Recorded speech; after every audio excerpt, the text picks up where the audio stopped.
नाबिया की मनमानी के सामने आखिरकार अवीस हार मान लेता है। वो अपनी माँ खालदा के सामने खड़ा होकर हाथ जोड़ता है और कहता है, रिश्ता तो आपने और मामों ने अनाबिया के साथ मेरा तय कर दिया है। जिस दिन शादी रखनी हो बस मुझे बता दीजिएगा, मैं आ जाऊंगा। साथ ही वो तल्खी से ये भी कह देता है, लेकिन अनाबिया कभी भी मेरे साथ खुश नहीं रह सकेगी। ये सुनकर खालदा गुस्से से बोलती है कि वो मरियम का जीना हराम कर देगी। मरियम पहले ही रो रो कर टूट चुकी होती है। बड़ी हिम्मत जमा करके वो अनाबिया के पास जाती है और साफ लफ्जों में कह देती है, मैं ये शादी नहीं होने दूंगी। मैंने सब कुछ अपनी आंखों से देखा है कि तुम किस तरह शावीज को इस्तेमाल कर रही हो। दूसरी तरफ शावीज को जैसे ही अनाबिया की शादी की खबर मिलती है वो अंदर से टूट जाता है।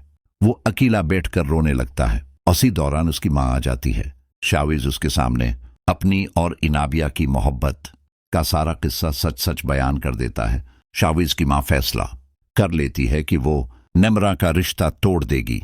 शावीज की शादी अनाबिया से करवाएगी और साथ ही अनाबिया का रिश्ता अविस के साथ खत्म करवा देगी। आविस और अनाबिया की मंगनी की तकरीब शुरू हो चुकी होती है। मेहमान मौजूद होते हैं, रसूमात अदा हो रही होती हैं कि अचानक शावीज अपनी माँ के साथ वहां पहुंच जाता है।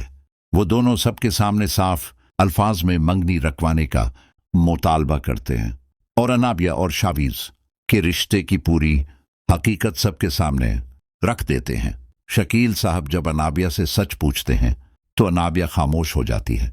अविस खुद आगे बढ़कर कहता है कि वो इस शादी से पीछे हट रहा है। यूं मंगनी टूट जाती है और सबको असल हकीकत का अंदाजा हो जाता है। मंगनी टूटते ही अनाबिया सकते की कैफियत मैं अपने वालिद की तरफ देखती है। उसके चेहरे पर हैरत और गुस्सा साफ झलक रहा होता है। वो बुलंद आवाज में कहती है, ये सब किसी की साजिश है। किसी ने जानबूझकर ये तमाशा खड़ा किया है ताकि मेरी बदनामी हो और मेरा रिश्ता खराब हो जाए। महफिल में गहरी खामोशी छा जाती है। हर शख्स एक दूसरे का चेहरा देखने लगता है। उसी लम्हे शावीज की माँ आगे बढ़ती हैं और बड़े सुकून से कहती हैं, हाँ बेटा, तुम बिल्कुल ठीक कह रही हो। ये सब एक गलत फहमी है। तुम्हारी शादी तो अविस के साथ ही होनी चाहिए। ये सुनकर शावीज बड़ी तरह चौंक जाता है।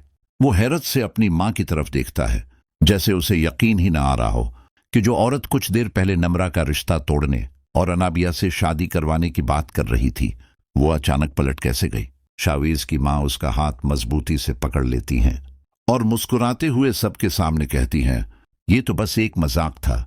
हम तो वैसे ही यहां से गुजर रहे थे, सोचा अनाबिया को सरप्राइज दे दें। ये कहकर वो शावीज को साथ लेकर वहां से निकलने लगती हैं। शावीज खामोश रहता है। उसके चेहरे पर बेबसी और उलझन साफ नजर आती है। इनके उस रवैये पर शकील साहिब और समरीन दोनों शदीद हैरान हो जाते हैं। शकील साहब संजीदा लहजे में कहते हैं, ऐसे मजाक से ग्रीज करना चाहिए। ऐसे मामलात में एक लम्हे की बात किसी का रिश्ता भी तोड़ सकती है। समरीन भी सर हिलाते हुए कहती हैं, ये कोई खेल नहीं था, एक घर की इज्जत दांव पर लगी हुई थी। चंद लम्हों की खामोशी के बाद खालदा आगे बढ़ती है।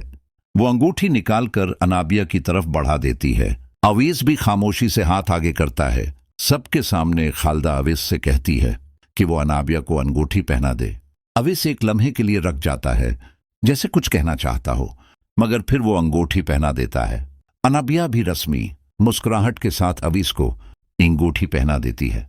यूं सबके सामने दोबारा ऐलान हो जाता है कि अवीस और अनाबिया की मंगनी हो चुकी है। महफिल में तालियां तो बजती हैं, मगर किसी के चेहरे पर सच्ची खुशी नजर नहीं आती। अवीस का दिल बोझल होता है।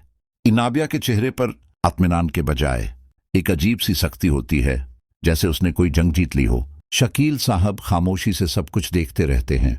उन्हें समझ नहीं आता कि चंद लम्हों में हालात कैसे बदल गए। दूसरी तरफ मरियम एक कोने में खड़ी ये सब देख रही होती है। जैसे ही अंगूठियां पहनाई जाती हैं, उसके जब्त का बंधन टूट जाता है। वो आंसुओं में डूब जाती है।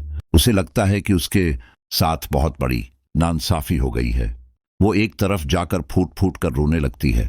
उसे याद आता है कि उसने कितनी बार सच बोलने की कोशिश की, कितनी बार खामोश रहकर सब कुछ सहने का फैसला किया, मगर आखिर में कसूरवार भी वही ठहरी। उसी दौरान शावीज की मां मरियम के करीब आती हैं। उसके रोते हुए चेहरे को देखकर एक लम्हे को ठठक जाती हैं। फिर शावीज को इशारा करके अपने पास बुलाती हैं। वो धीमे मगर वाज़ेह लहजे में कहती हैं, मेरे घर की बहू ना नम्रा बनेगी और ना ही अनाबिया। ये फैसला मैं कर चुकी हूं। शावीज हैरान होकर कहता है, अम्मी, ये आपने क्या कर दिया? अनाबिया के साथ मेरी बातें होनी थी। शावीज की मां तल्ख मुस्कुराहट के साथ कहती हैं, हाँ बेटा, मुझसे बहुत बड़ी गलती हो गई थी कि मैं तुम्हारा रिश्ता अनाबिया से जोड़ने चली थी। ऐसी मुकार लड़कियां अच्छे अच्छे घरानों के लड़कों को फंसा लेती हैं।